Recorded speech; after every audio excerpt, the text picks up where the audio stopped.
Coto Digital es una forma moderna, rápida y fácil para que compres lo que necesites desde la comodidad de tu hogar y lo recibas en la puerta de tu casa. Te invitamos a que visites nuestra página www.cotodigital.com.ar. Coto. El invierno 25 se siente así. Pero en tu dial suena así.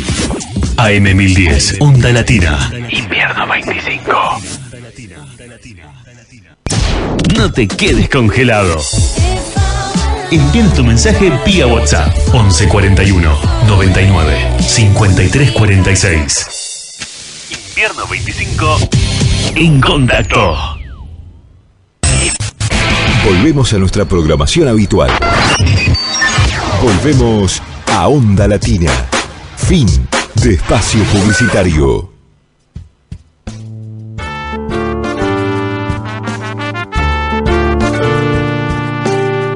La tarde-noche está en plenitud. Hagamos una pausa y abramos una puerta a la imaginación. Generación abierta en radio. Letras, arte, educación. Tu programa de cultura. Idea, producción general y conducción, Luis Raúl Calvo y Nora Patricia Nardo, con la participación especial de Adriana Gaspar. Porque compartir los sueños es algo digno para celebrar. Súmate a nosotros en la AM 1010 Onda Latina.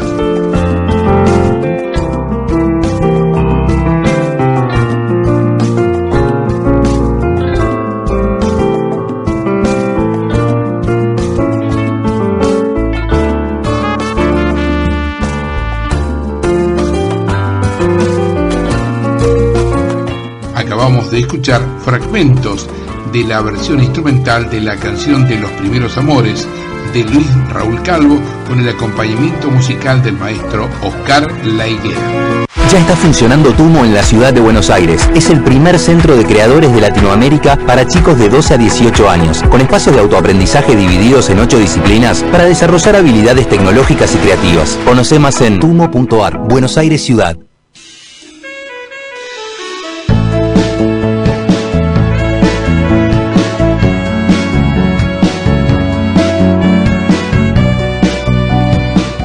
Hola, ¿qué tal? Buenas tardes nuevamente acá en la M1010 Onda Latina con crónicas barriales, arte y cultura en la ciudad.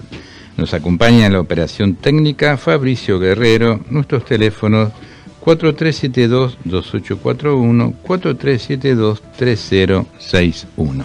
¿Qué tal, Nora? ¿Cómo estás? ¿Qué tal? Buenas tardes a todas y a todos nuestros oyentes, compartiendo acá Crónicas Barriales en AM 1010 Onda Latina. Muy bien.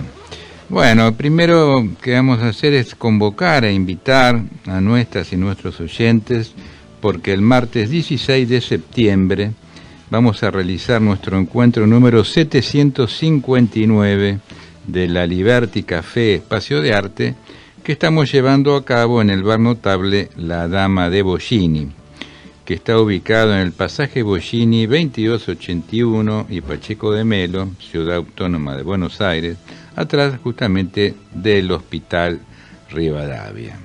En este encuentro número 759, en la mesa de poesía Amadeo Gravino nos van a acompañar David Birenbaum, Fernando Gabriel Caniza, María Chap, Elena Erimendi, Agustín Mazzini, Betty Pataccini e Irma Berolín.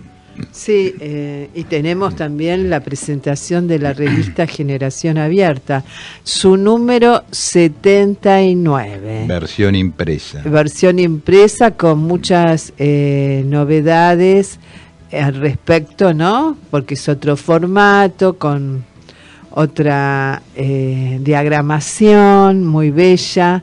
Así que lo convocamos a todos a que vengan. Contanos quién van a hablar de la revista. Bueno, van a participar Santiago Álvarez, su nota de música, Alberto Bocco, Marta Breyer, notas de letras, Micaela Fernández de Arriba, nota de artes visuales, Cintia Tadeo, Eduardo Jacinto Torres, en notas de educación y también, bueno, haremos algunos comentarios nosotros, ¿no? Por supuesto, porque por ejemplo hay una nota muy interesante de educación que lo hizo Domenico Muratore desde Italia, ¿no? Exacto. Como que hay notas también, como nosotros tenemos corresponsales en diversas todo partes del mundo. Tenemos notas que son buenas. Claro, una de Muratore, otra de José Mugni también. De Francia. Muy interesante, así que, bueno, nos van a acompañar en la parte musical Paco Rizzo y Oscar La Higuera, y la organización a cargo de Julio Beprés de Córdoba, María Marta Donet, Adriana Gaspar, Nora Patricia Nardo y quien les habla, Luis Raúl Calvo. Buenísimo. Y estamos acá en la ciudad de Buenos Aires y estamos con ese segmento que tiene que ver con las callecitas de Buenos Aires, ¿no es cierto? Así es. Esas callecitas que uno transita sin saber por qué se llaman de tal o cual manera. Salvo casos especiales, ¿no? Que son casos más populares, casos conocidos por diversos motivos, ¿no? Pero es cierto que gran parte de estos nombres uno transita por esas calles y no recuerda bien, ¿no es cierto? No sabe bien a qué se debe, ¿no?, el nombre de esa persona. En este caso, bueno, estamos hablando de Emilio Castelar, ¿no?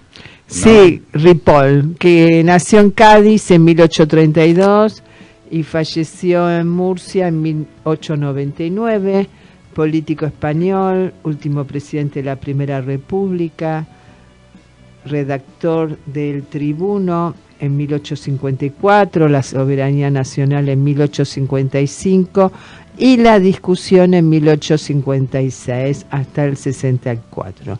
Profesor de Historia en la Universidad de Madrid desde 1858.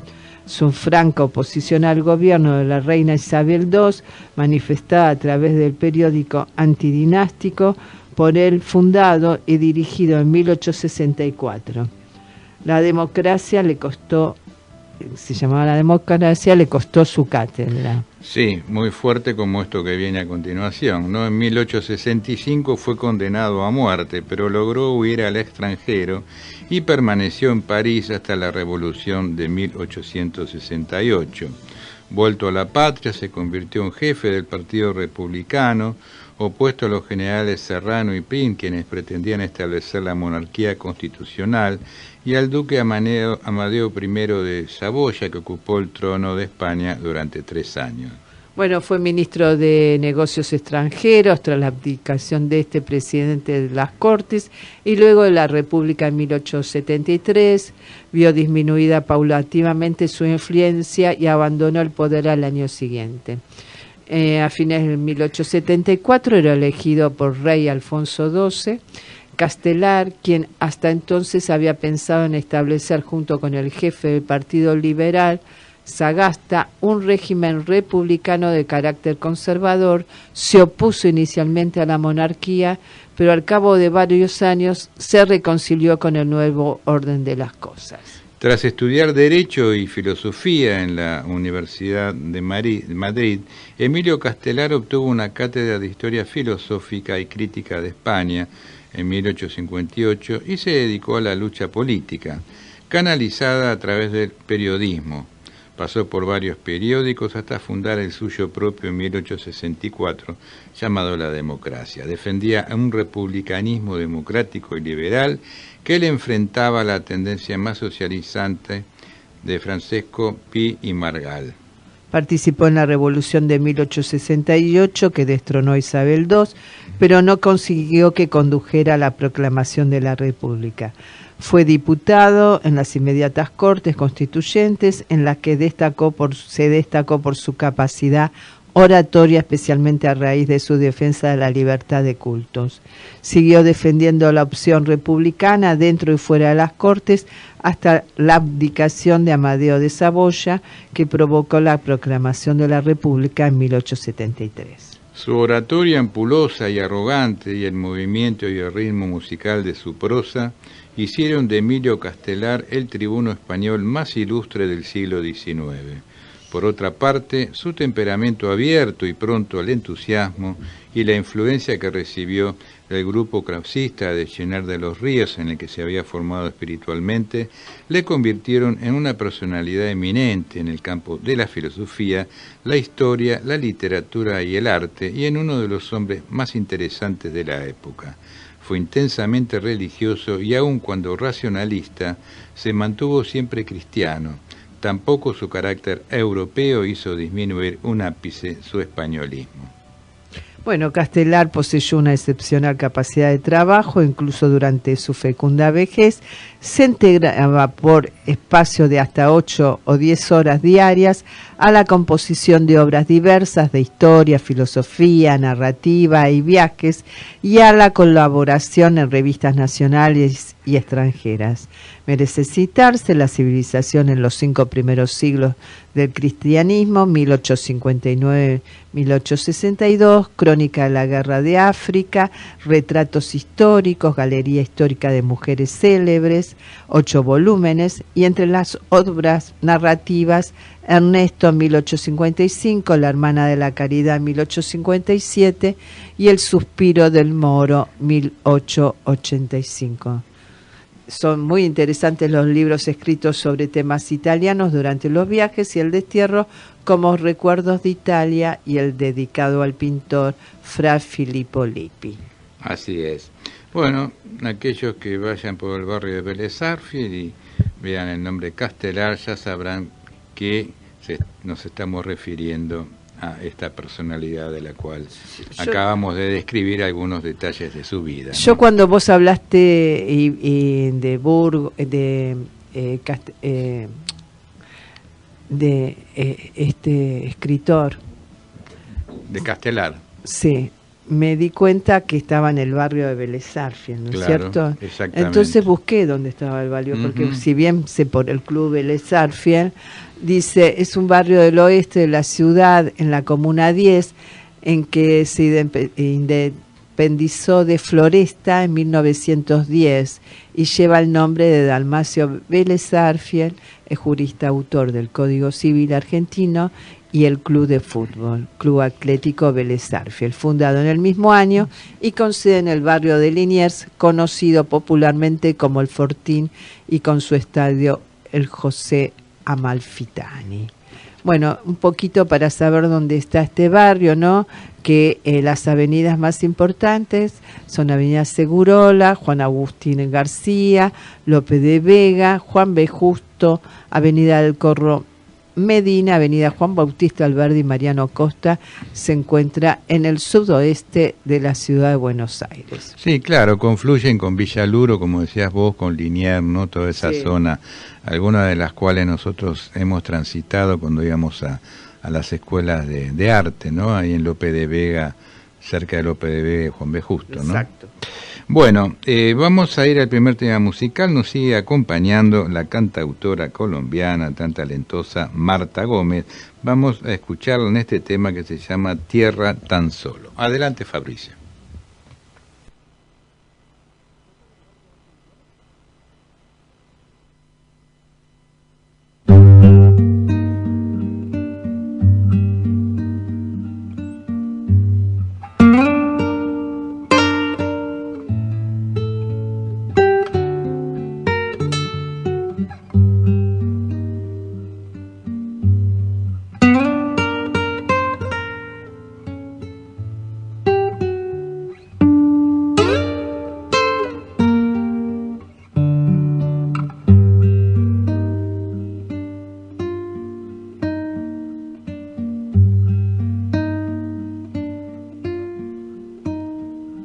Tierra, tan solo tierra, para las heridas recientes.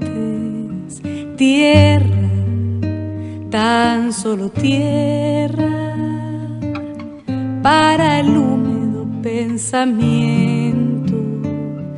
Tierra, tan solo tierra, para el que huye de la tierra.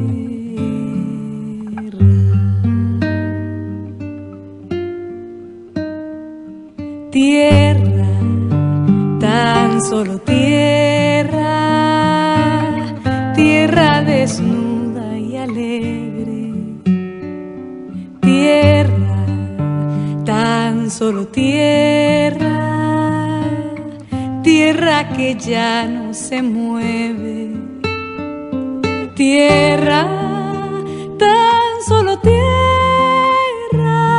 de noches inmensas.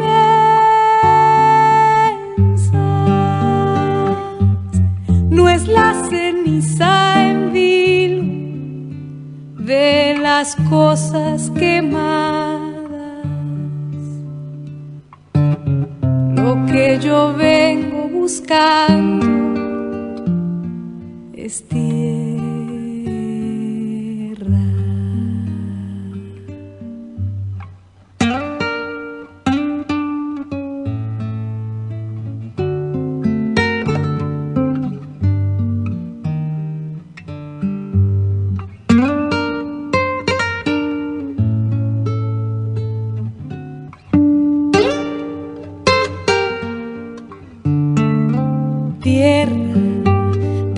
Solo tierra,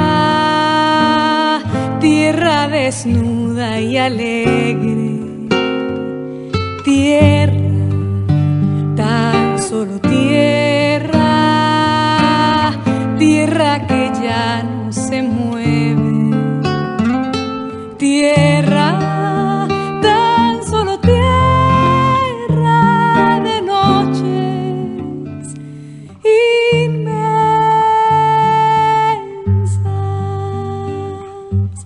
No es la ceniza en vilo de las cosas quemadas lo que yo vengo buscando, es tierra. Viento en el olivar, viento en la sierra.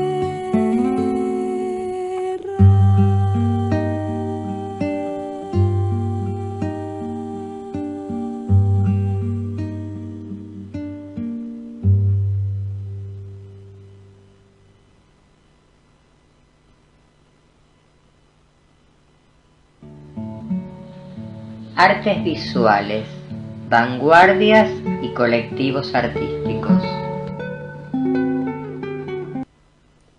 Buenas tardes a toda la audiencia de nuestro programa. Bueno, antes todo les pido disculpas porque estoy un poco difónica. Espero me puedan escuchar bien. Hoy les quiero hablar de Elvira Lacy Duarte, una artista uruguaya que nació en Matoojo, Salto, en septiembre de 1937 y fallece en Montevideo en diciembre del año 2015. Una artista visual sumamente importante para nuestra querida Latinoamérica. Bueno, ella en 1952 se traslada a la ciudad de Salto y en 1954 ingresa al taller Figori de la Asociación Horacio Quiroga. Allí asiste con maestros muy importantes que habían estudiado en el exterior a clases de pintura. Fines de la década del 50, ella se casa también con un artista visual con quien tuvo 2 hijos y bueno, se dedican al mundo del arte, pero por la década del 60 se trasladan a San Carlos, en el departamento de Maldonado. Allí ella se dedicó a dar clases, dio clases en el liceo, pero también aprendió algo que fue muy importante como género en su vida, como género en las artes visuales, que fue el tapiz. Lamentablemente en 1975, a causa de la dictadura militar en Uruguay, la familia se tuvo que exiliar a Porto Alegre Brasil. Y bueno, y de regreso a San Carlos en 1978, ella, junto con un grupo de tejedoras, crea su taller de tapices, porque realmente estaba muy consustanciada con este género que ella estaba trabajando, más allá de la pintura, que bueno, la pintura y el dibujo siempre son los primeros géneros o disciplinas, como lo queramos llamar, que un artista aprende en la academia, ¿no? Lamentablemente en ese año, en el 78, al regreso a su país, fallece su esposo y bueno, ya al poco tiempo se traslada a Montevideo, donde ahí sí retoma la pintura. Una de estas disciplinas, géneros, que fue como su primer amor con el mundo del arte, ¿no? Mediados de la década del 80 fue seleccionada para integrar el envío uruguayo a la Bienal de La Habana, pero además fue una artista que no solo expuso en su país, también expuso en Estados Unidos, en Europa. Me gustaría ahora darles unas palabras, otorgarles a ustedes mediante mi voz unas palabras que el artista escribió en el 2005, porque siempre me parece que es muy importante poder escuchar o poder leer las palabras de un artista. Aquí van. Tuve una formación académica y es como que después desprendí, porque al viajar y ver toda la cultura europea y americana, me di cuenta de que ese mundo era diferente al mío e hice un viaje hacia adentro. Me parece que esto es sumamente importante y valioso desde lo espiritual, desde lo emocional, para un artista, ¿no? que es sumamente valedero e importante en lo personal, pero es algo que se traslada a la obra. A lo largo de toda su carrera, una carrera de más de 60 años, ella ha pasado por diferentes etapas, ha pasado por la naturaleza muerta, que seguramente fue la etapa de su comienzo, cuando era aprendiz en la escuela de arte. Después pasa por esta etapa tan importante que es la del tapiz, una etapa que ella realiza entre la década del 60 y del 83, más o menos, como para ubicarlos en el tiempo y en el espacio que ella trabaja esta técnica.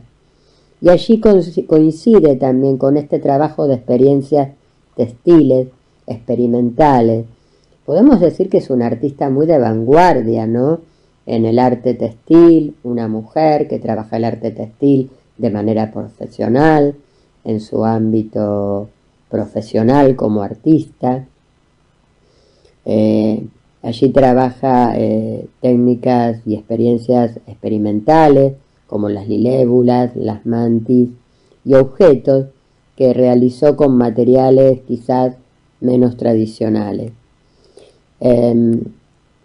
Pero después de la muerte de su esposo, paralelamente a estas experiencias, ya a la última parte de estas experiencias textiles, ella vuelve a su primer disciplina, a su primer género, a ese que la motiva a estudiar en el taller, que fue la pintura. Y bueno, y sorprendió a muchos que no la conocían como pintora, porque realmente era muy exquisita y muy auténtica. Y en la década del 80, mediados de la década del 80, la artista realiza su primera muestra individual de pintura, porque ella ya había expuesto en diferentes partes del mundo, en la Galería Baselay. Bueno, ella trabajó distintos estilos, el tapiz también fue una disciplina, un género que la ayudó también a sobrevivir, dando clases, trabajándolo, dado que en la época de la dictadura, la destituyeron de su cargo como docente, así que bueno, un poco esta era también su forma de poder sobrevivir, ¿no? A partir de la década del 90 trabaja en series que incluyen pintura, objetos, talla en madera, objetos de miga de pan, algo muy novedoso para la época, colchas de trapo, e instalaciones que se refieren a su origen, a la condición de las mujeres, niñas y niños en el campo, a las faenas rurales. Su proyecto Memoria y Ritos, el espacio de la mujer campesina, justamente refiere a su traslado a la ciudad como una pérdida de referencia, ¿no? Y está recordando sus principios cuando ella se traslada a la ciudad, pero bueno, de alguna manera esto lo vuelca en su propia obra, lo vuelca en su arte. En el año 2005, en la edición 2005, la Bienal de Venecia la propuso para reflexionar sobre la experiencia del arte y bueno, y fue una instalación muy importante la que se lleva a cabo. En el año 2011 pasó a integrar la Comisión Nacional de Artes Visuales del Ministerio de Educación y Cultura.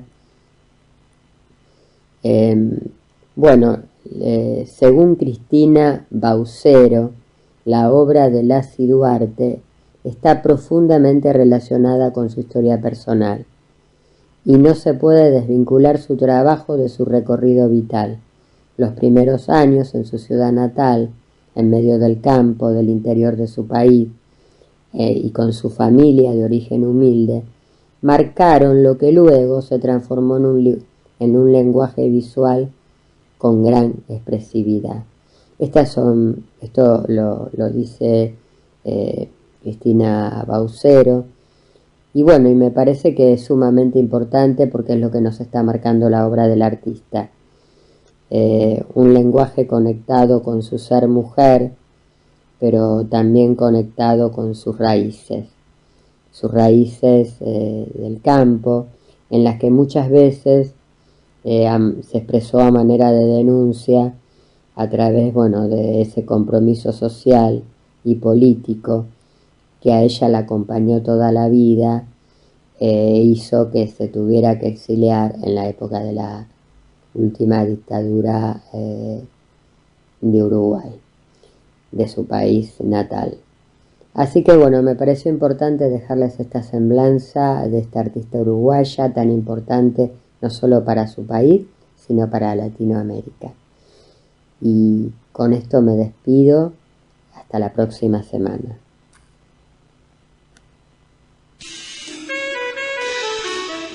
Bueno, muy interesante como siempre el segmento de artes visuales a cargo de Adriana Gaspar.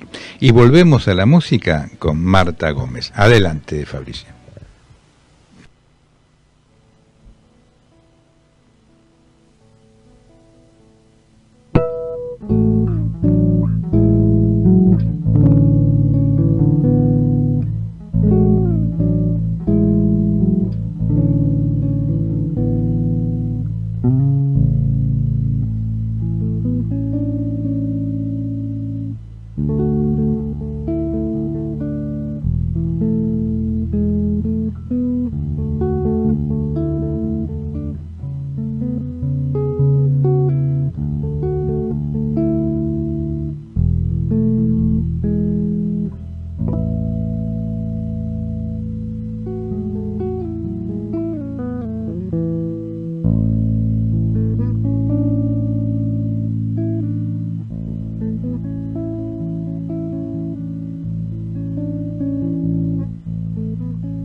Para la oreja un caracol, un columpio, para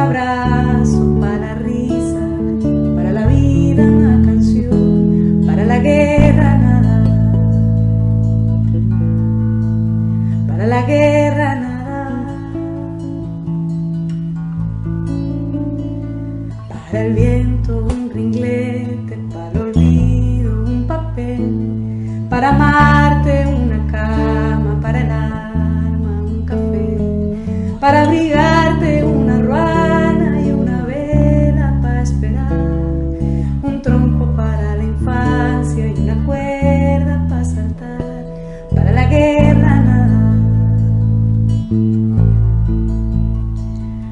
para el cielo un telescopio, una escafandra para el mar, un buen libro para el alma, una ventana para soñar, para el verano una pelota y barquitos de papel, un buen mate para el invierno, para el barco un timonel, para la guerra nada,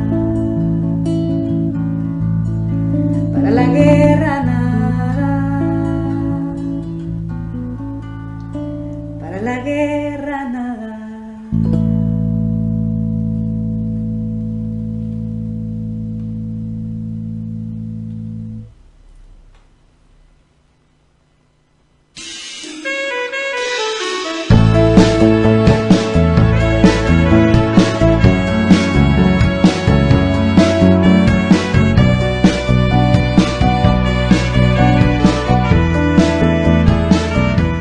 Escuchamos a Marta Gómez en este tema Para la guerra nada. Hace ya 2-3 años aproximadamente que hemos desde Generación Abierta establecido una especie de convenio, ¿no?, con la Sociedad de Escritoras y Escritores de la República Argentina. Nos referimos a la SEA, querida entidad que fundamos todo un grupo de escritores y escritoras en el año 2001. Y el convenio implica tener cada tanto entrevistas y difundir obras justamente de autores que están nucleados en esta prestigiosa entidad que ha logrado, entre otras cosas, el reconocimiento a la actividad literaria, aquellos autores con una trayectoria importante, con obras publicadas y que les permite justamente a aquellos que no tienen una caja jubilatoria poder acceder a la misma a través del RAL, el reconocimiento de la actividad literaria. De tal modo, en virtud de este convenio que hemos realizado con la entidad, han pasado por nuestro programa de radio autores como Esteban Moore, María Rosa Lojo, Luis Benítez, entre tantos otros y otras. Y ahora tenemos el gusto de poder conversar con Osvaldo Burgos, que es poeta y ensayista rosarino, nacido en 1967. Su obra poética, dice, explora la memoria, la historia y la trascendencia, tejiendo un diálogo entre lo sagrado y humano. Entre sus libros más recientes se encuentran Todas las vidas a la vez, 2016, Elegir ser mortal, 2018, y Fragmentos de lo inconcluso, en 2022, entre tantas otras cosas no importantes en su vida. Tenemos el gusto de conversar con Osvaldo Burgos. ¿Qué tal, Osvaldo? ¿Cómo estás? Hola, Luis, buenas tardes. Muchas gracias por la invitación. Muchas gracias por la presentación también. El último libro se llama Una hecatombe de todo bien. Ah, bien. Y es de 2024. 2024. Y ahí está. Y un saludo muy grande, mi agradecimiento, y agradecimiento también ya que nombraste a la CEA, a nuestra amiga común Graciela Arao, ¿no? Que hizo claro, exactamente. Al puente. Presidenta de muchos años y actualmente vicepresidenta. Un gusto, Osvaldo. Graciela también. Claro. Acá estamos dispuestos a conversar. Bueno, nos acompaña acá en el estudio, estamos haciendo el programa con Nora Nardo, que te quiere saludar. Encantada, Osvaldo. Un gusto, estuve leyendo tu poesía, estuve leyendo la contratapa del libro que aparece en internet, digamos, en los medios, y decía un escrito por el mismo autor: descreo profundamente de los géneros y de los especialistas, y pienso que ahora, que desde hace algún tiempo estamos en pleno fervor desconstructivo, sería bueno tratar de repensar tantas etiquetas heredadas. ¿Por qué no nos comentás un poquito cómo surge tu pensamiento y de qué etiquetas hablas cuando lo haces o lo escribís? Hola, Nora, ¿cómo estás? Un gusto saludarte. Igual. Muchas gracias. Igual. Bueno, como dijo Luis en la presentación, dice, bueno, nacido en 1967, son muchos años ya, ¿no? Ay, no. Entonces, exactamente 58. Entonces, en esos 58 años, bueno, en algo hay que ocupar el tiempo, algo hay que hacer, y qué mejor que hacer que leer, ¿no? Y escribir. Yo creo que, bueno, en todo ese discurrir biográfico, mi primer libro de poemas lo publiqué a los 20 años, con esa inconsciencia que tienen los jóvenes, ¿no? Y la necesidad de comunicarse y de ser leídos. Y bueno, pero después desarrollé la profesión, yo soy abogado, bueno, he escrito mucho, libro técnico también, he dado algunas conferencias en Italia, en Países Bajos recientemente, de esa actividad. Y en un determinado momento me di cuenta de que la búsqueda es siempre la misma, que por más que cambie el lenguaje, sí, las obsesiones de cada autor son 3 o 4, no más que eso, y va buscando distintos prismas, distintas perspectivas para contar de una u otra manera sus obsesiones. Y entonces es ahí cuando los géneros pierden un poco de importancia, según mi criterio, ¿no? Es esta cuestión de clasificar, esta cuestión de que es tan útil para los libreros, ¿no? Porque vos tenés que saber en qué anaquel pones cada cosa, es tan útil para los que van a comprar un libro también, pues saben qué están buscando en cada lugar. Pero no sé si es tan útil para los escritores y para los lectores, ¿no? Yo creo que yo reivindico la figura, quizás como dice Nietzsche, no nací póstumo, en realidad yo nací viejo, él nació póstumo, pero reivindico la figura del intelectual del siglo XIX, ¿no? Aquel que trataba de profundizar en varios lenguajes, que no se circunscribía a una especialidad. Me parece que es tremenda la cuestión de la especialización que viene de las ciencias duras, y tomando las ciencias duras como modelo, se ha trasladado también a todas las actividades humanas. Entonces hoy dice, un poeta no lee prosa, un prosista no lee poesía. Eso es aberrante. Claro. O sea, me parece que la literatura es un todo. Creo que, en mi criterio, la literatura es la dislocación. Yo trabajo siempre con historias ya contadas y tratando de llevarlas a otro lugar o de pensar desde otro lugar esos mismos relatos. Y bueno, y en principio mi fuente fundamental es la mitología, ¿no? Porque sí, yo creo que la gran literatura no puede escapar de la psicología, que está en el núcleo de la gran literatura, y en el núcleo de la psicología está la mitología. Entonces, ahorremos caminos y vamos ahí. Pero estudiaste abogacía. Así es, de algo hay que vivir, dicen, ¿no? Es verdad. Hay muchos grandes escritores que han sido Kafka, por ejemplo. Sí. Y tantos otros que han estudiado abogacía. Sí, hay muchos abogados, poetas, entre la gente amiga nuestra, ahora, Oteriño, Rafael, por ejemplo. Rafael, Julio Bepré, bueno, el querido Cayetano Semborán, que nos dejó, que fue presidente de la Asociación de Poetas Argentinos, Adalberto Polti, hay muchos. Claro, porque en realidad, a ver, muchas veces cuando en otros ámbitos, cuando hablo con los nuevos abogados, trato de explicar eso, ¿no? Hay que recuperar la idea de que la abogacía exige un esfuerzo intelectual. Y es una idea que hoy se ve un poco romántica, ¿no? Porque como abogados hemos ido resignando campos. Primero no nos interesó leer otra cosa más que lo específico, después no nos interesó leer más que lo procesal, porque no importa, de fondo habla cualquiera, y ahora lo único que nos interesa es cuánto vale, cuánto hay. Claro. ¿No? La abogacía se transformó en gran parte de su ejercicio en una compraventa de autos usados de baja calidad, con todo respeto a los compradores y vendedores de autos usados, ¿no? Sí. Digo, es negociación pura. Y tanto así que uno recorre los pasillos de tribunales y ve abogados que no leen, pero no esconden ese no leer, sino que se ufanan de no leer. Y vos recibís todo el tiempo propagandas que te dicen, no haga sus escritos, no lea, la inteligencia artificial lo hace por usted. Bueno, ese es otro gran tema, ¿no? Otro gran tema. Y así perdemos la idea de discutir los derechos y de discutir la justicia, que está en el fondo de nuestro ejercicio profesional. Porque eso exige un esfuerzo y una preparación intelectual, y esa preparación intelectual exige la lectura, no solamente lo específico, sino que ir a la gran literatura, ir a la historia. Bueno, eso se ha perdido, ¿no? Y con eso volvemos a la pregunta anterior de Nora, en el sentido de salir de las especializaciones y tratar de ver el conjunto, ¿no? No, Sí, claro. No, aparte que sabemos bien lo importante que es la lectura en todo lo que tiene que ver con la reflexión, con la formación de la subjetividad de cada uno de nosotros, ¿no? Y estamos hablando en este caso de una profesión muy valiosa, porque de esta profesión salen muchos aspectos vinculados a nuestra sociedad, ¿no es cierto?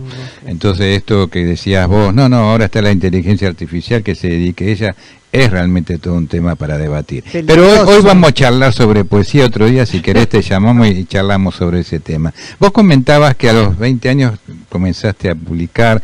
¿Cuáles fueron aquellos autores con los cuales Osvaldo Burgos se fue formando como escritor? Bueno, sí, en realidad 20 años, yo tenía en 1987, parece que hubiera sido otro mundo, prehistoria, ¿no? En ese momento no hacía mucho tiempo que se había recuperado la democracia, había un fervor increíble, una participación que es muy difícil de contarle a la gente que no vivió esa etapa, ¿no? Porque había un compromiso genuino, porque el país había que hacerlo prácticamente de nuevo. En todos los ámbitos. Sí, sí. Entonces, bueno, en aquel momento uno de los grandes hitos que hubo para toda la gente, todos los jóvenes de la época que nos dedicábamos a estas cuestiones, fue el regreso de Juan Gelman a la Argentina, ¿no? Así es. Y bueno, yo tuve la suerte de ser uno de los poetas jóvenes invitados a ese regreso, a un conversatorio con Juan, y bueno, era nuestro poeta de cabecera en ese momento. Claro. Y bueno, eso en lo que tiene que ver con la Argentina, ¿no? Pero bueno, después, cuando sos joven te atrae la cuestión y así tiene que ser, la cuestión de la rebeldía de los poetas malditos y demás, ¿no? Esa cosa tan interesante. Claro, es decir que fuiste atravesado, digamos, por diferentes vertientes. En el caso de Gelman, muy ligado, bueno, a lo que fue la generación del 60, ¿no? Acá, que fue tan importante en la Argentina. Y la música también respondía, como Spinetta, ¿no? Que ayudaba a pensar en estos poetas. Claro, Artaud. El disco Artaud de Spinetta. Sí. Y después, ¿cómo fue? ¿Cómo dijiste, bueno, pero igual voy a ser abogado? Bueno, después tuve que empezar a escribir carta documento. Ese fue todo. Claro, informes. Es difícil conciliar la literatura con la carta documento, pero bueno.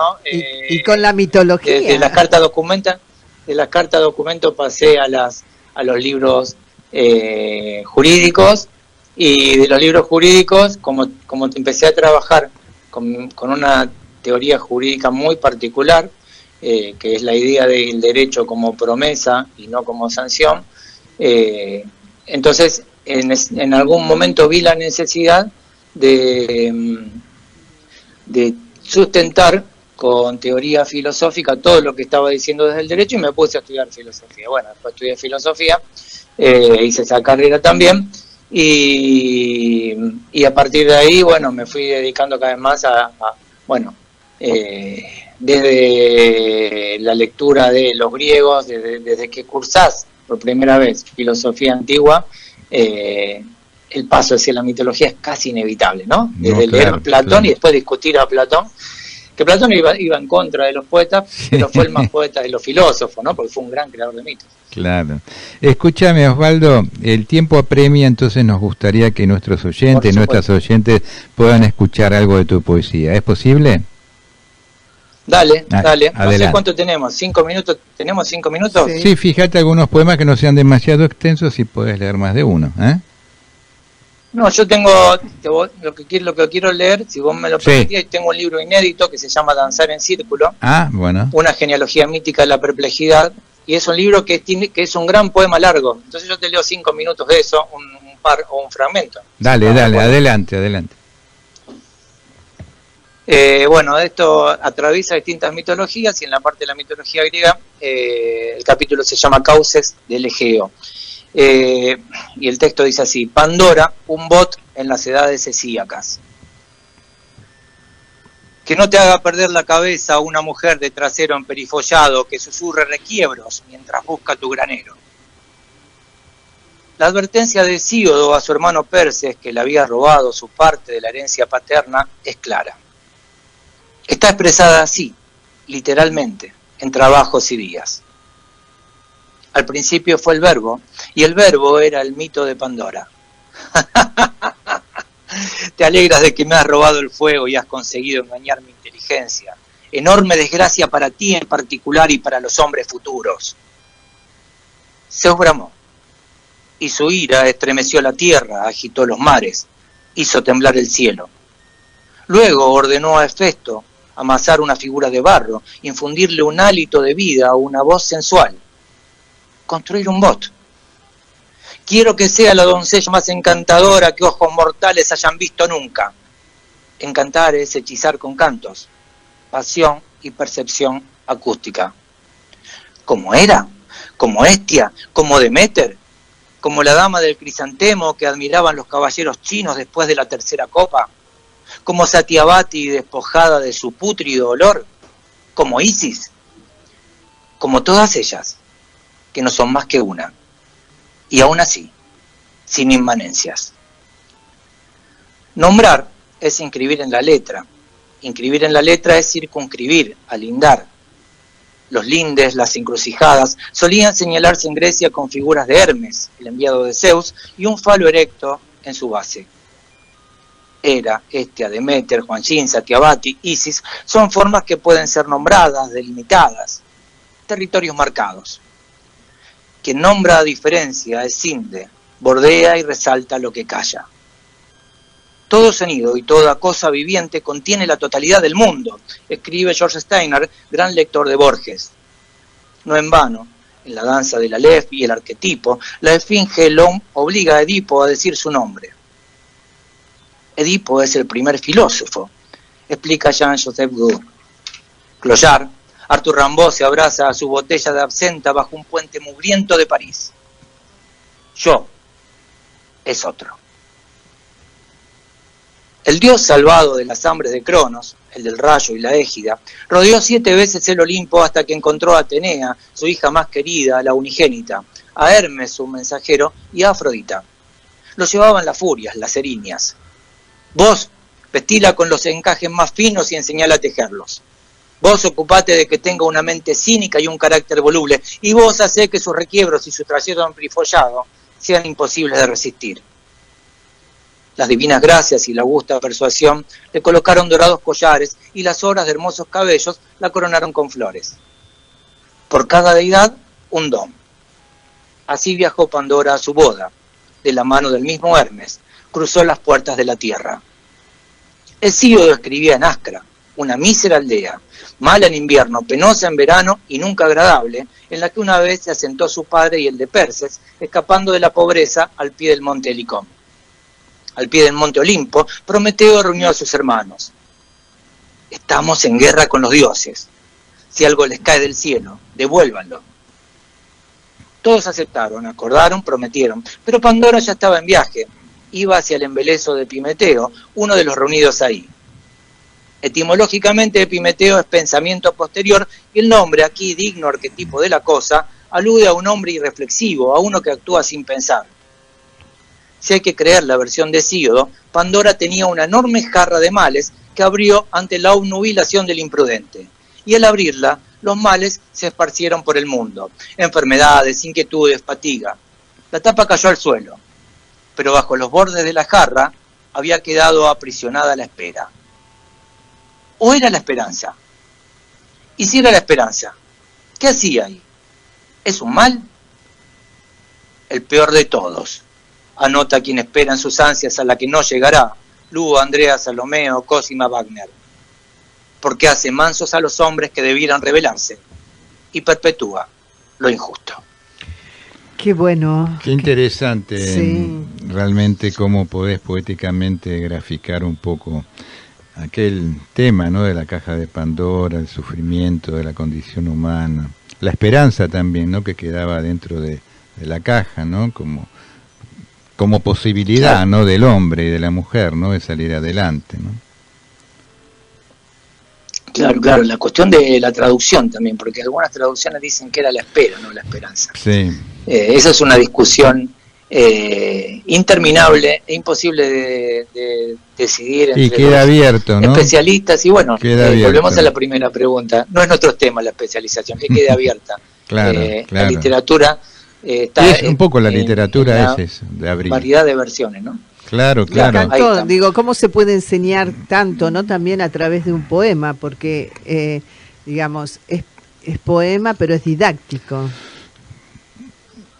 Claro, esa es la idea. Creo que era Verlaine el que decía que la poesía está en el cruce exacto entre el sentir y el pensar, ¿no? Claro. Yo descreo mucho de esta cuestión tan de moda hoy del yoísmo, ¿no? Del cuento lo que me pasa y de que sufro y que estoy mal. Y bueno, sí, todos estamos mal, pero vamos un poquito más allá de eso. O sea, esa por lo menos me parece que tiene que haber algo. Salir de la catarsis, ¿no? Poder salir de la catarsis. Claro, si no es puramente catarsis, claro. Sí, vos lo sabés mejor que nadie, y aparte me parece importante esto de Verlaine que traes en cuanto al hecho de arrojar un poco esta idea de que la poesía tiene que ver con la sensibilidad, pero también con el pensamiento. Porque a veces, generalmente, en algunos medios, viste, la idea del poeta es como ser sensible nada más. Y parece que no pensara, ¿no? El poeta.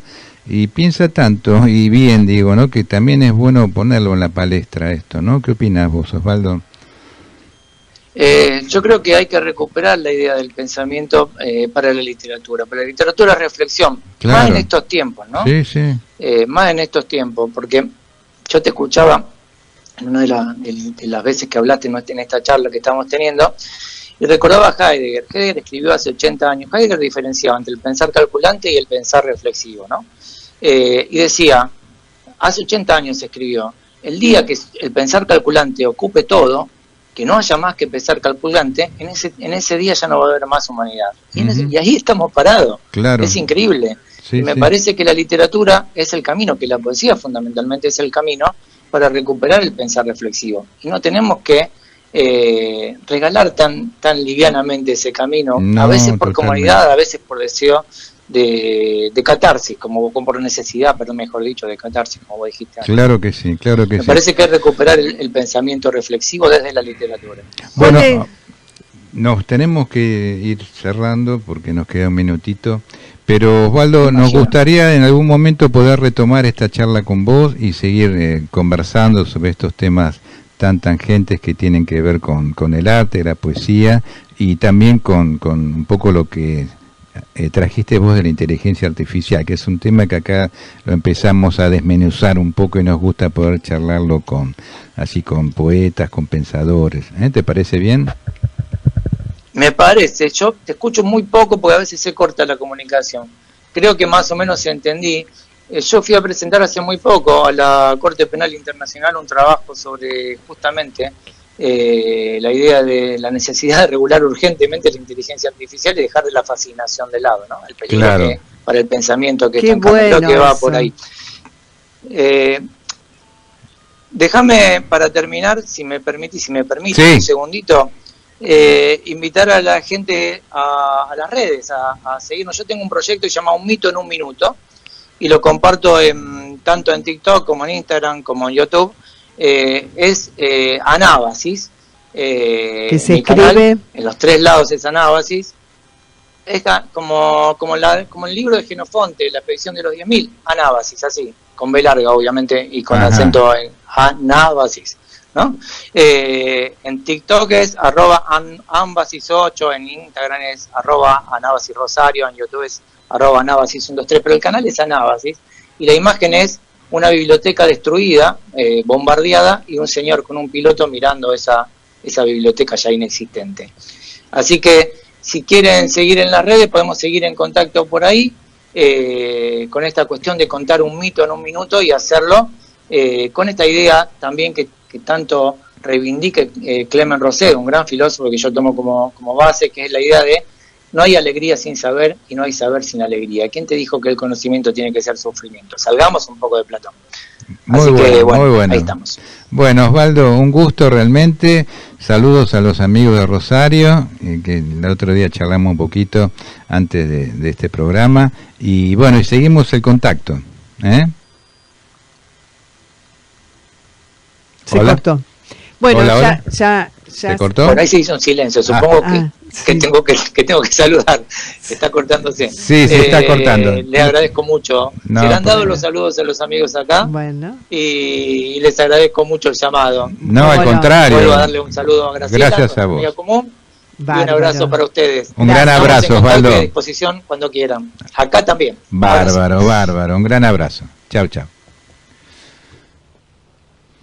Bueno, muy interesante, ¿no? Todo lo poder, sobre todo esto de poder conversar con poetas, con escritores que van trayendo otras formas también de pensar la literatura, otra forma de pensar el mundo, ¿no? Y bueno, en el caso de Osvaldo trajo a colación un poco el tema de la inteligencia artificial, que nosotros lo estamos programa a programa trayendo justamente para poder verlo, ¿no? Bueno, nos tenemos que ir yendo. Le agradecemos a Fabricio Guerrero por todo su apoyo y colaboración en la parte técnica. Quédense porque ahora viene Nueva Ola y algo más, y nos vamos hasta el próximo sábado. Recordando que la belleza y la memoria se deslizan por la ciudad. Deteniendo el vértigo. Muchas gracias.